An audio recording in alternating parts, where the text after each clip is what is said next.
everybody. I'm back again to read a little bit more of Goodnight Mr Tom.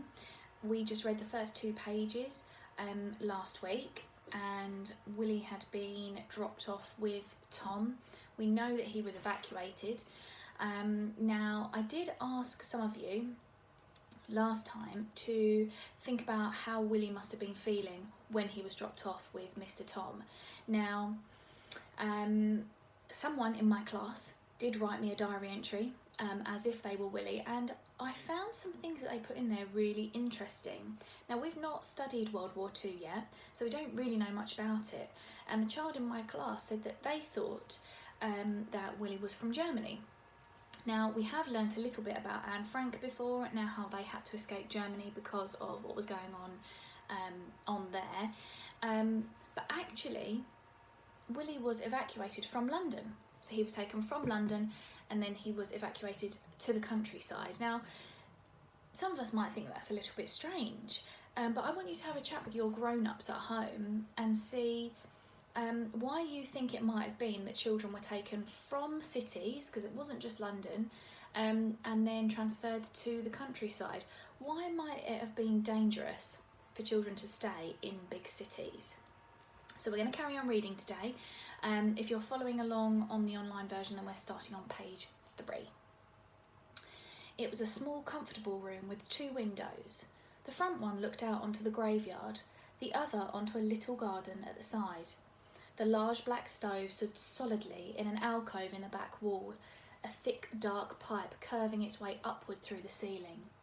Stretched out beneath the side window were a few shelves filled with books, old newspapers and odds and ends, and by the front window stood a heavy wooden table and 2 chairs. The flagstoned floor was covered with a faded crimson, green and brown rug. Willie glanced at the armchair by the stove and the objects that lay on top of the small wooden table beside it, a pipe, a book and a tobacco jar. "Pull that stool up by the fire and I'll give you something to eat." Willie made no movement. "Go on, sit down, boy," he repeated. "You got wax in your ears?" Willie pulled a small wooden stool from the corner and sat down in front of the fire.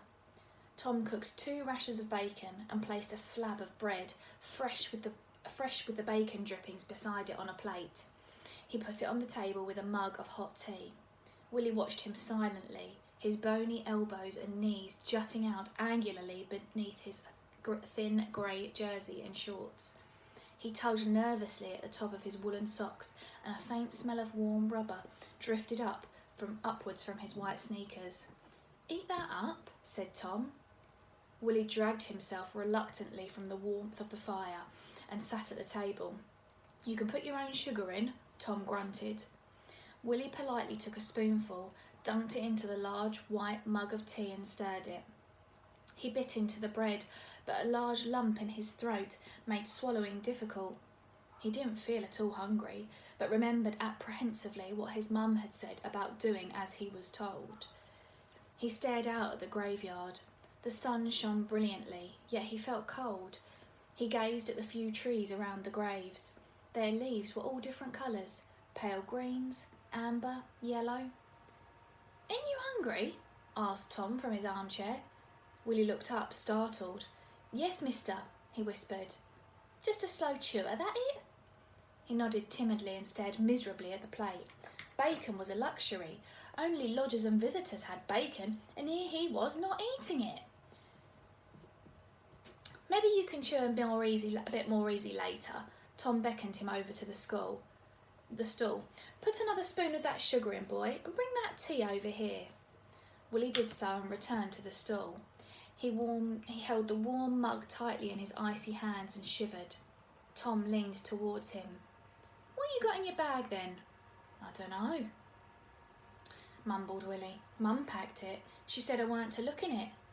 One of his socks slid halfway down his leg, revealed a large multicoloured bruise on his shin and a swollen red sore beside it.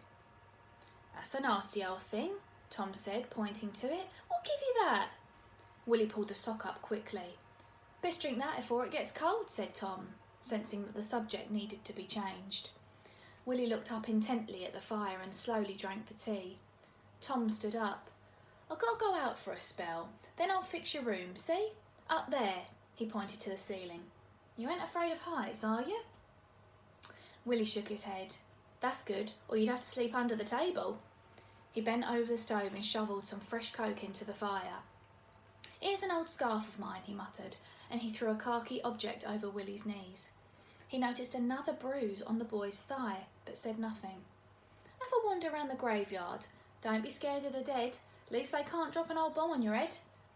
No, mister, agreed Willie politely. And close the front door behind you, else Sammy will be eating your bacon. Yes, mister. Willie heard him slam the front door and listened to the sound of his footsteps gradually fading.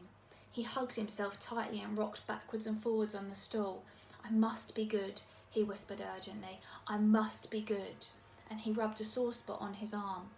He was such a bad boy. Mum said she was kinder to him than most mothers. She only gave him soft beatings. He shuddered. He was dreading the moment when Mr. Oakley would discover how wicked he was. He was stronger looking than Mum. So we're going to stop there. I've got a couple of pieces of vocabulary for you to think about. You could have a look them up in the dictionary or have a look online. See whether you can put them in sentences for me. So we've got apprehensively, we've got timidly, okay, and I want you to have a think about just the character of Willie in this part that we've read. I want you to think about why he wasn't eating. What reason might there have been for him not wanting to eat what Mr. Tom was putting in front of him? And also, do you agree when he says that he's a wicked boy? Do you agree when he says that he's bad and that he's worried about Mr. Tom finding out about how bad he is? So you can write your answers in the comments or you can send me a message on Twitter. So I look forward to hearing from you. See you soon.